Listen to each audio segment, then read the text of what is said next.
So let us start with your next episode of the rise of empire, right?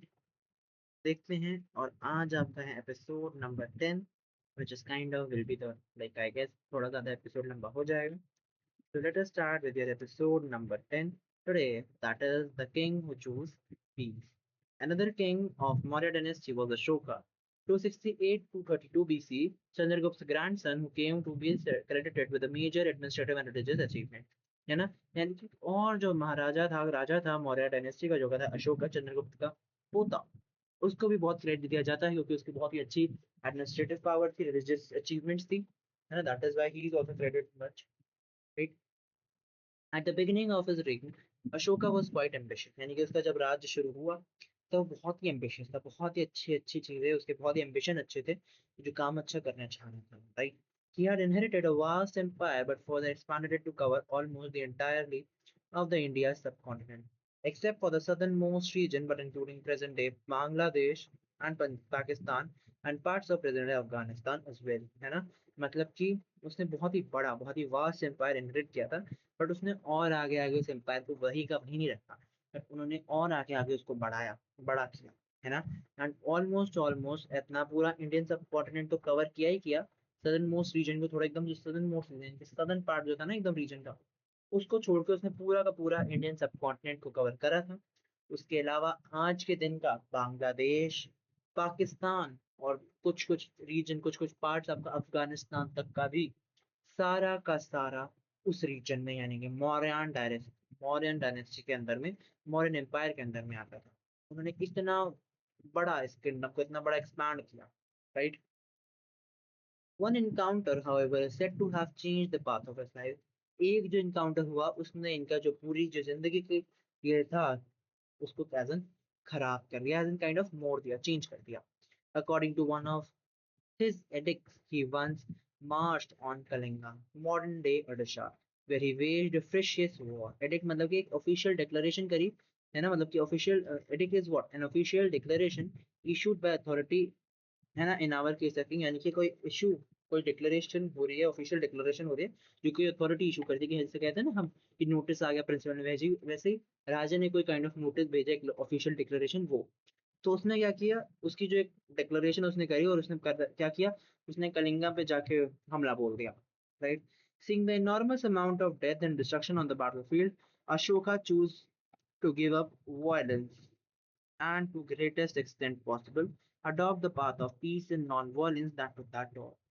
वो वहां पे लड़ाई करी उन्होंने, बहुत ही प्रेशियस वॉर उन्होंने लड़ी, बट उन्होंने इतनी जानों को कुर्बान किया, इतनी जानों को एज एन हत्या देख के he was very much affected.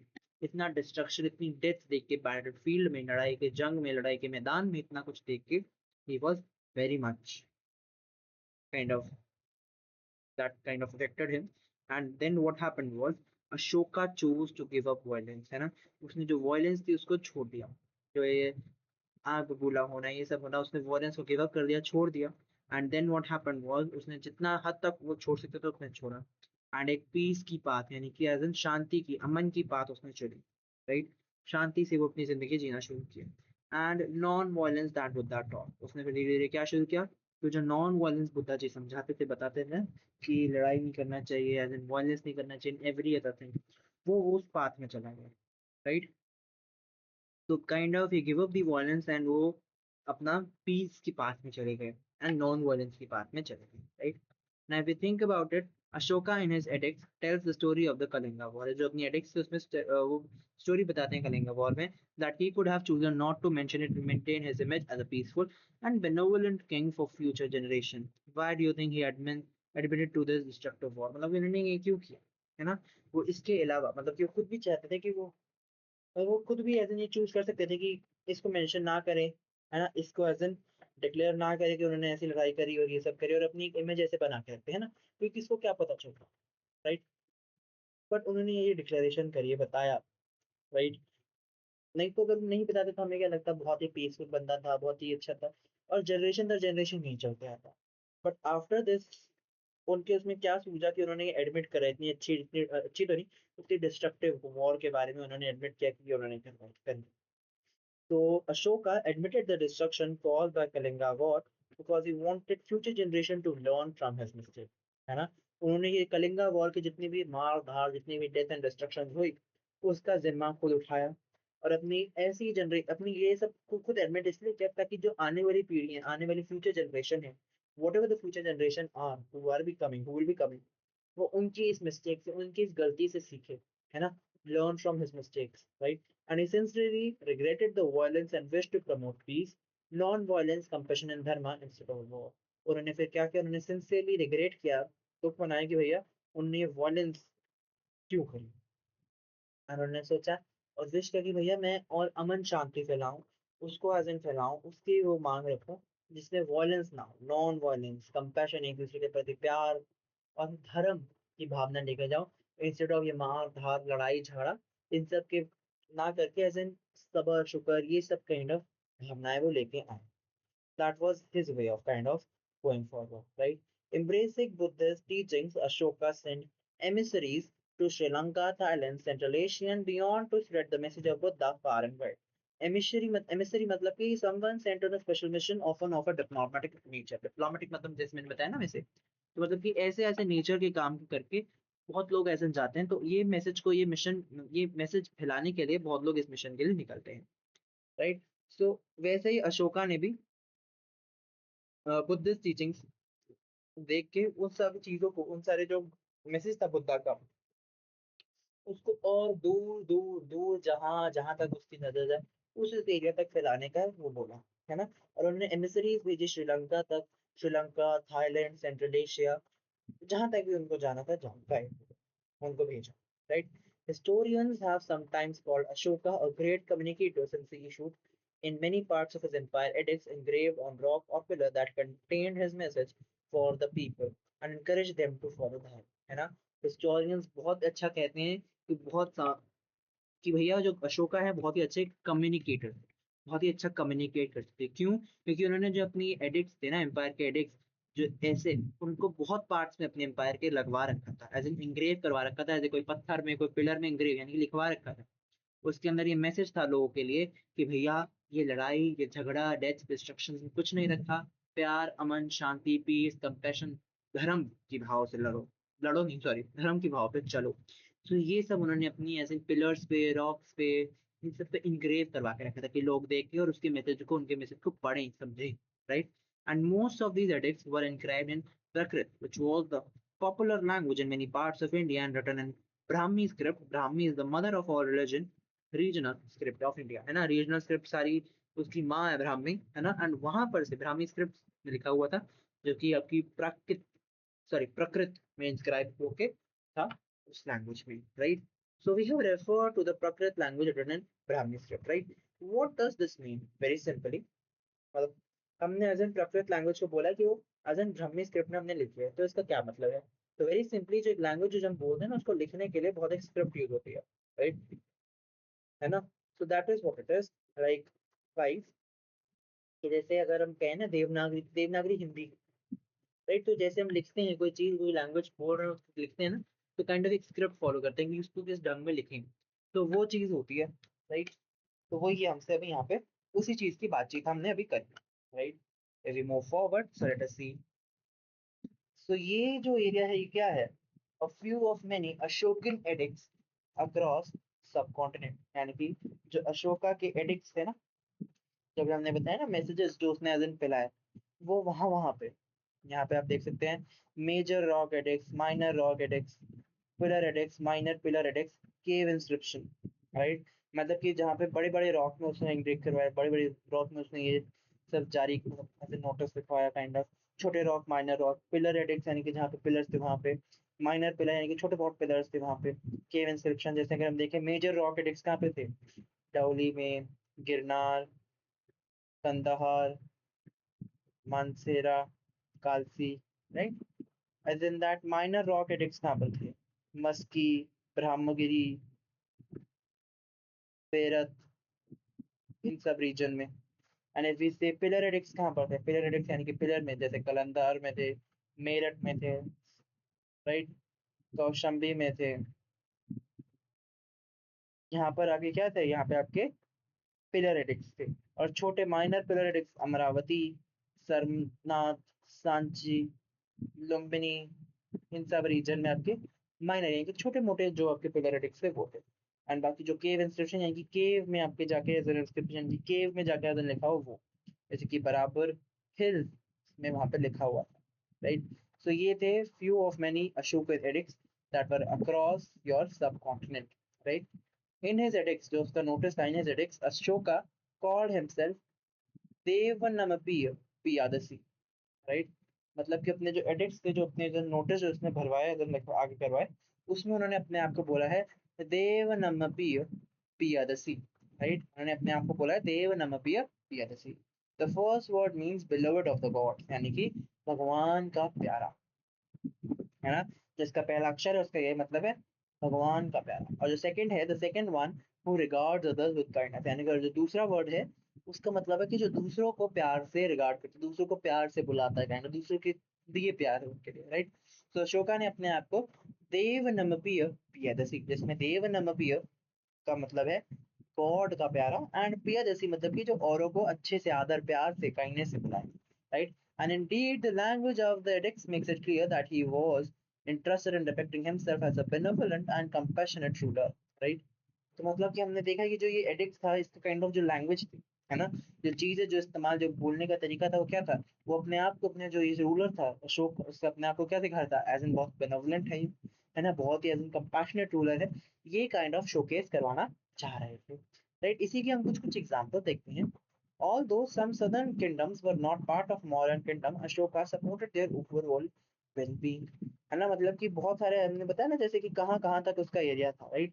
We have already so that कि मतलब आपका ओवरऑल पूरा इंडियन सब कॉन्टिनेंट था ही, बट सदर्न मोस्ट पार्ट को छोड़ के, other than that Pakistan, Bangladesh और अफगानिस्तान के कुछ रीजन तक भी आपका ये पूरा रीजन था। डिस्पाइट कि सदर्न किंगडम्स नहीं थे, सदर्न पार्ट नहीं था, बट देन ऑल्सो जो मॉडर्न किंगडम थे वो उनको एज सपोर्ट करता था, अशोका उन्हें सपोर्ट करता था, उनके ओवरऑल वेलबींग के लिए, अच्छाई के लिए उन्हें सपोर्ट हमेशा करा, right. And he claim to provide medical care for the people and animal even beyond his empire, यानी कि जो उसके एम्पायर के अंदर लोग नहीं भी आते हैं, जानवर लोग नहीं भी आते, उनके लिए भी, उनके लिए मेडिकल केयर, उनके लिए ऐसी ऐसी सहायता लेके जाने के लिए भी he was very much ready, alright. prohibited hunting and cruelty to animals and ordered medical treatment for them when necessary। तो जो भी लोग एज इन क्रुएलिटी पहुंचाते हैं, हंट करते थे ना एनिमल्स को तब उस जमाने में, तो बहुत, तो इन सब चीजों की करके हंटिंग, क्रुएलिटी या कोई भी ऐसे नुकसान जानवर को पहुंचाने का प्रोहिबिट था, मना था। और जो भी कोई करता था वो भी मना ही था, मतलब। और अगर कोई कर भी देता है, कुछ हो जाता था एनिमल को, जानवर को कोई दिक्कत थी या कोई मेडिकल एज इन कोई दिक्कत थी जो कि मेडिकली ट्रीट होती, तो उसके लिए मेडिकल ट्रीटमेंट भी ही like kind of made for the animals as well, है ना। जानवरों के प्रति भी he was kind of compassionate, right? If so, Ashoka was an early contributor to nature conservation and wildlife preservation। तो अशोका काइंड ऑफ आपका जो एज एन नेचर के कंजर्वेशन और वाइल्ड लाइफ प्रिजर्वेशन है वो शुरुआत से करता है ना, तो उस जमाने में तो बहुत अर्ली है, तो that is why he was also called an early contributor, right. He said he had established rest houses and wells at regular intervals along the main roads of his empire and got food and shade trees planted, है ना। मतलब कि उसने कहा है कि जो कुछ कुछ जो उसका आपका मेन रोड थी ना उसके एम्पायर के, जहाँ से रास्ते से काइंड ऑफ आते हैं, मेन रोड उसके एम्पायर की जो है, वहां पे उसने ऐसे रेस्ट हाउसेस बनवाए जहाँ पे लोग जाके रुक के रह सके, रेस्ट कर सके अपना, है ना। आ रहे हैं तो लंबा रास्ता है, थोड़ा बहुत रेस्ट भी जरूरत है, तो वहां पे वो लोग रुक के रेस्ट कर सकते हैं, राइट। वेल्स भी बनाई, कुएं भी बनाए, जहाँ पे अगर किसी को प्यास लगे तो पानी पी सकते हैं, और रेगुलर इंटरवल्स, यानी कि अपने पूरे किंगडम के रास्ते में एक आधा बना दिया बस, थोड़ी देर बाद उसने ऐसे बनाए रेस्ट हाउसेस, वेल्स बनाए, है ना, अपने मेन रोड के साथ साथ। और वहां पे कुछ कुछ ऐसे फ्रूट के लिए, शेड के लिए ट्रीज भी प्लांट की, जहाँ से जैसे छांव वगैरह मिले ही मेरे लोगों को, है ना। पेड़ तो छांव देता ही है चाहे कोई भी चीज का, साथ ही साथ एज इन फल वगैरह भी मिले लोगों को, right. And he also claim to encourage all sects, the different schools of thought present in his time, to accept each other's best teaching and study। मतलब कि सबको encourage करता था, क्लेम करता था कि भैया सारे लोग मेरे लिए बराबर हैं, सबको एज एन एक दूसरे की टीचिंग कहता था कि आप भी इसे समझो, इसे समझो, और एकदम साथ में स्टडी करो, सबकी बेस्ट एंड बेस्ट टीचिंग्स है ना।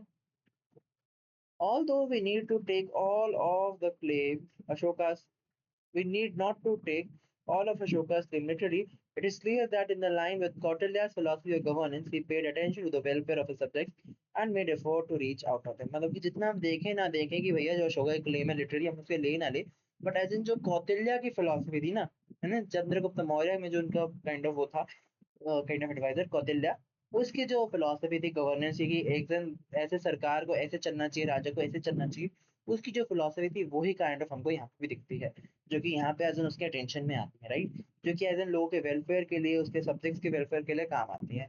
And this made efforts to reach out to them, है ना, ये लोगों के तक भी पहुंचती है। ओके, तो ये चीजें कामगर साबित हुई, right. Next is don't miss out. You read about the word dhamma, and prakrit in grade 6. Its essence cannot be easily captured. In simple terms, dharma means moral law or someone's religious or ethical duties towards family, community or country. है ना, मतलब एक देश के प्रति, community के प्रति kind of वो जो होती है ना मॉरल लॉ वो। At a deeper level, however, dharma extends to living according to order of universe और रीता, है ना, मतलब कि धर्म का यही मतलब है, अगर अंदर हम और डूब के जाएं तो, कि जितने भी वो हैं एज एन अंडर में, लोगों के अंदर में as an law and order, universe के अंदर में उसका जो ऑर्डर मेंटेन करने का वो धर्म, right. This includes doing one's duty truthfully, following rules of righteous conduct and treating a life in harmony with the cosmic order, है ना, मतलब कि अपनी जो रीति रिवाजों से अपनी जिंदगी धर्म के अकॉर्डिंग में सी। Dharma is there for duty, law, truth, order and ethics, all of it together, मतलब धर्म जो है as in duty, law, truth, order, ethics, सब कुछ का मिला के है धर्म, राइट। तो वही चीज है। आगे हम देखते हैं, let's explore Ashoka detailed instruction on the conduct of his official and mentions way to ensure that they practice fairness in one of his edicts। तो एडिक्ट्स के में वो सारे लोगों के लिए जो ऑफिशियल्स हैं उनके लिए उसने इंस्ट्रक्शन लिख रखे हैं कि सारे लोगों से वो फेयरनेस से काम आए, है ना, वो सब है। Read the translation below and share your thoughts by whether those ways have been successful in helping manage his empire। मतलब हमको बोला कि आप ये इसको ट्रांसलेट करोगे, ये पढ़ें और देखें समझें कि भैया क्या उस टाइम पे ये इसके एम्पायर काइंड ऑफ हेल्प करता था भी कि नहीं। तो देखते हैं। By order of the beloved of the god, the officer and the city magistrates are to be instructed thus: you are in charge of many thousands of living beings. You should gain the affection of men. All men are my children, and just as I desire for my children that they should obtain welfare and happiness, both in this world and the next, the same do I desire for all men. You should strive to practice impartiality.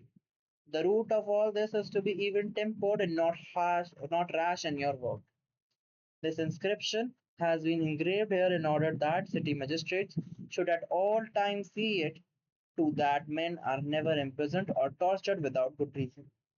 And for this purpose, I shall send out on tour every 5 years an officer who is not severe or harsh, who having investigated this matter shall see that they carry out my instruction। है ना, तो मतलब उन्होंने ये आपका as an kind of order, एक instruction दिया लोगों को, लोगों इन द सेंस ऑफिशियल्स को, मैजिस्ट्रेट्स को, जो कि लोगों के खिलाफ कोई भी ऐसी चीज ऐसे काम ना करे जो कि उनके एज एन दिक्कत बने है ना।